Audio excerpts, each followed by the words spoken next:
We're here with the Messiah Falcons following a second-round matchup against the NYU Violets in the 2023 NCAA Division III Women's Basketball National Tournament. If you wouldn't mind introducing yourselves, we'll get started. Amber High, senior guard. Mike Miller, the coach.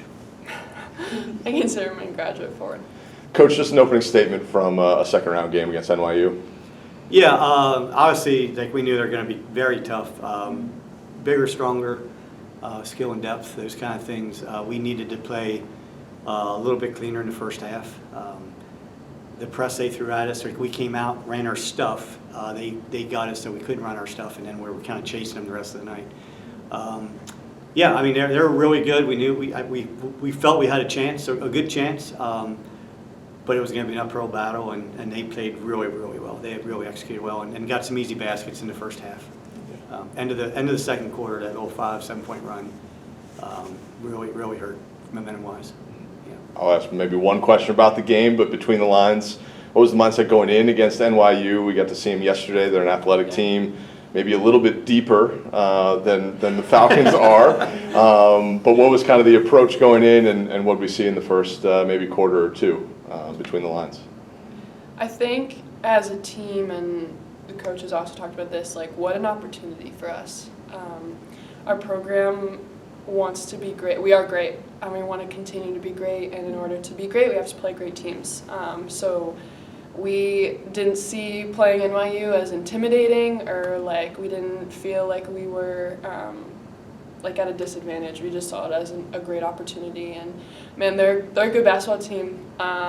They're tough, they're strong, they're quick, and they executed their game plan. And like Coach said, we didn't necessarily come out at the start executing ours, but it was just fun.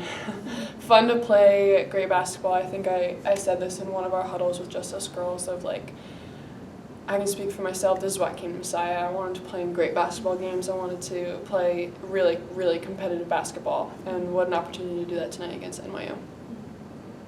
Yeah, like we said, they're a great team. I think, first half some things hurt us, and then I felt like Coach said we were chasing a little bit the rest of the game. But going into it, we just knew we had to stick to our concepts, ours against theirs. They are a big, strong team, and so we knew it was going to be a challenge, but I think we've said numerous times this team is gritty, and so it was cool to see us tough it out through the highs and lows of that game. Mike Amber just said it. You're a gritty team. We've talked about it a little bit off camera and off the record a little bit, but talk a little bit about this season and this journey of, a couple of losses early in the season, but since then we've been pretty clean on the win-loss front and just grinding it out with 8, 9, 7 players, depending on any given night. The resiliency from your team and just what this journey has kind of felt like from the inside. Yeah, obviously, I've coached a lot of years. This is definitely one of the most rewarding seasons because of that. Like we just went 3 months without losing, and half of those games, the fourth quarter, 5 minutes to go, it's one possession game, and that's when we would like. It wasn't like things went our way. We actually executed better when it really got to that place, and to be clean, if you will, for 3 months. It's really funny because since we weren't blowing people out, it truly was the one game at a time approach, and the players took it, and obviously the coaches knew that. But it was an amazing year. The fact that we got to this place, got to host this weekend, it's amazing. So maybe a similar but slightly different question. Earlier in Mike, Coach just alluded to it. There were times maybe in the last couple of years where you run through the conference and not win every game in the conference, but there's big margins of victory.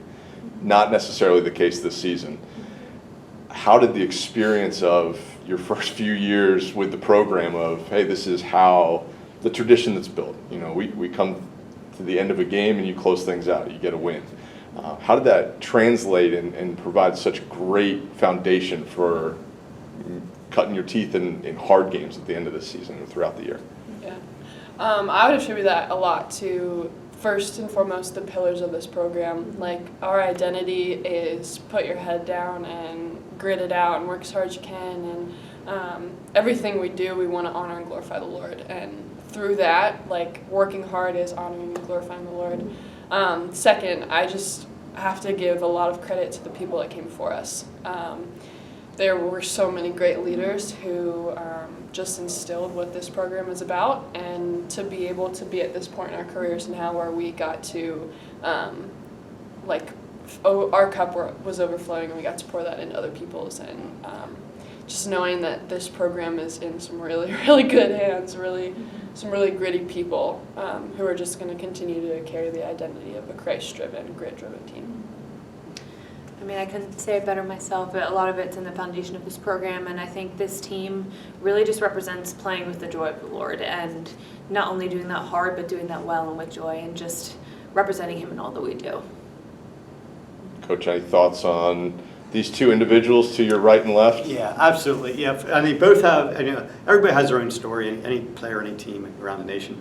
But for both of them, they just never stopped. There's a saying we said, don't stop on 6. Became a theme here at the end of the year. But Megan was often injured and even started out the year like just so frustrated because of injuries.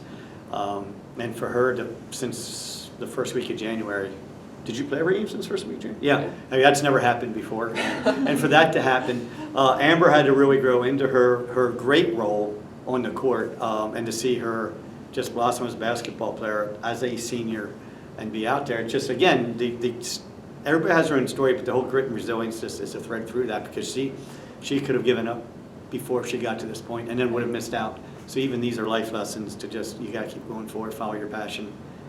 And things are going to get in your way, but you have to overcome. Fantastic. Thank you so much. Congratulations on a great year. Thanks, man. Thank you.